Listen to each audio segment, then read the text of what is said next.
So I wanted to quickly go through the steps of progress monitoring in ECATS and show you how to set it up. So the first thing is when you log into ECATS, you should get the main menu, which looks like this. Then you'll go ahead and click on Wizards, Progress Monitoring. It should open this search criteria page. All you need to do is click View My Caseload. And then your students on your caseload should be populated. The next step you will do is select the student you want to set up and get ready to monitor their progress. So I am just going to pick one of mine that actually needs setting up. So you will select it by filling in the box to get a check mark. Then you'll go over and click Launch Wizard. Okay, once you've clicked Launch Wizard, it'll pre-populate with your students' annual goals for everything. So I scroll down to the ones that I'm required and keeping data on, or that I've written. For example, I'm going to go down to this student's reading goal. It will give you the annual goal, not the objectives. So once you find the goal you want to set up, you go down to it and click this setup icon on the right. It will open up this little box, and I always check again to make sure it's the correct goal that I'm working on. So this is the reading goal. So for this student, this is the right one. I now go down to where it says Data Collection Setup, and the first one I click on is the collection method. This is going to be different for everyone. This is going to be based on how your goal is written and how you plan on collecting that data.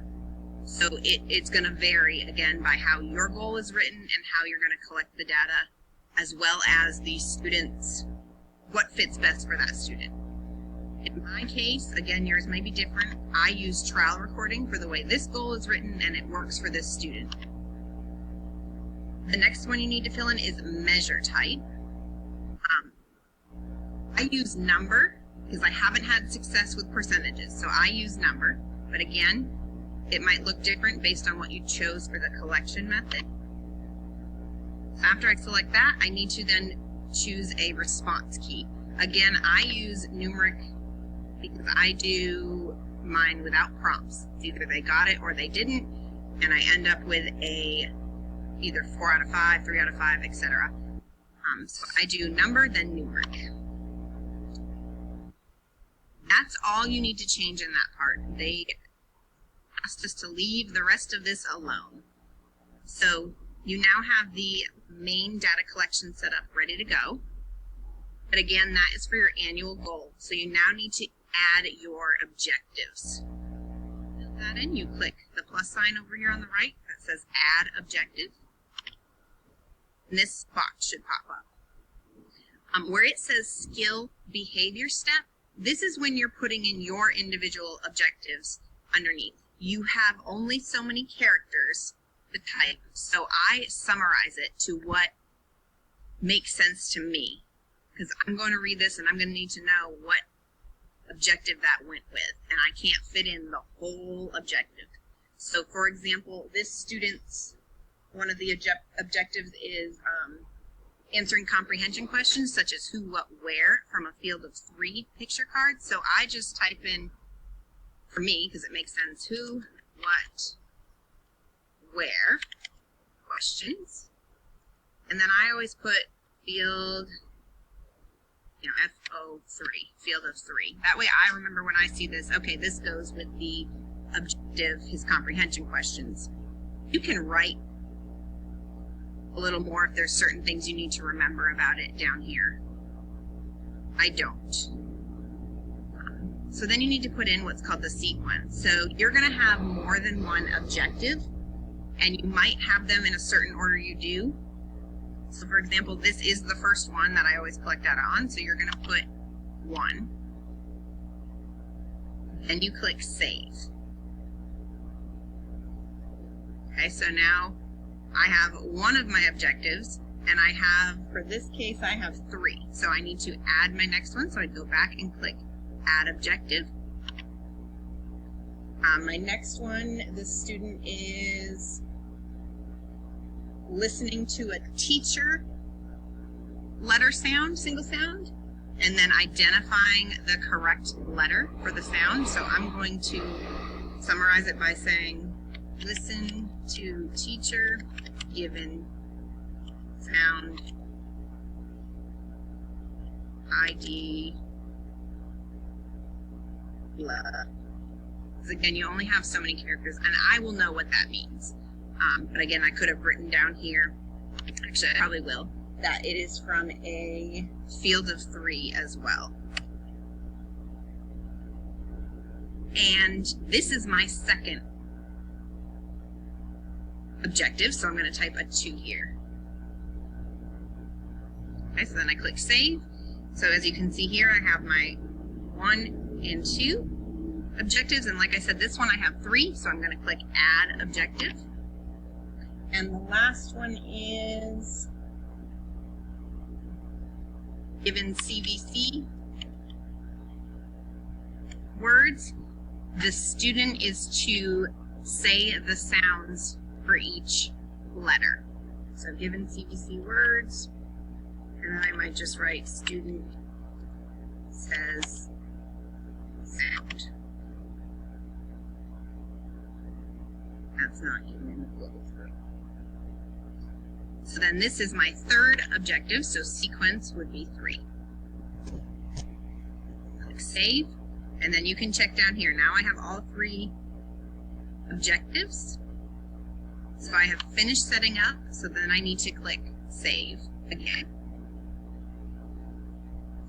Okay, so you can see that we have already set up, this is the one I just was in reading, annual goal. I have already set it up because this new box popped up that says data collection. Whereas you can see down here, I haven't set it up yet, so I still just have the setup key. So now if I wanted to go in and add the data I've collected, if it's already been set up, you'll see the data collection tab. You'll need to click that. It'll open a box, and this is my first time entering data, but every time you go in here, even if there's data points, you always click New Session. Okay, so it'll pre-populate this box, you click New Session, and you can see all 3 of my objectives. So the key here is I may have taken all 3 data on all 3, but you need to enter them separately. So for example, objective 1, I took on 10/27, so October 27th. This student got 2 out of 5, so that's 40%. So I didn't do percentages, I did numbers, so I typed in 40. If you did do percentages, you would type in the decimal point, so 0.40. Okay, now I have data on this one, but I can't add it yet. I need to click Save, Confirm, and log another session.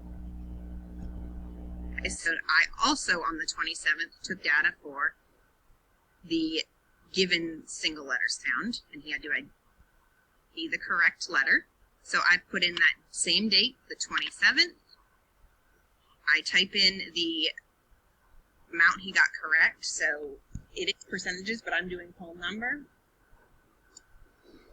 And he got 60%, so I'm going to put in 60 for mine. Then I click Save, Confirm, and log another session. This box will pop up. You have to click individual scores. Okay, otherwise it'll give you an error. So you enter each one separately, and then you click, when this prompts, you always click individual scores. Okay, so then I did take, given a CVC word, the student said the sounds. Data on the same date, again, the 27th, so I'm clicking the date, the 27th. And in this case, he did not get any correct, so I'm going to put a 0. If when you're entering these, you wanted to click Not Presented, you can. It just shows up on the graph that it'll literally say that. It'll be blank, but then if you hover over it, it'll be not presented. I just don't. That's your choice. So then I don't have any more data. I can click Save and Confirm. Again, yes, I know it's the same date. You still need to click Individual Scores. And then you can see it. Now again, this is baseline, so you can see it graphed. And so here, if I hover over the data point, it shows me the date I entered it as well as the date it was administered. So you always want to put the date that you collected that data, not when you're entering it. So the 27th tells me what objective it went to. So this was the comprehension questions. If I hover over this data point, this was the listen to teacher given sound. So you can see the top one for who, what, where questions says NaN. That means it was not administered. And we're on the middle objective, the second objective. And then if I go down here, this is the third objective that I entered for the same date. And you can see that the percentage or the score I entered is written right after that third objective, and the answers say NaN.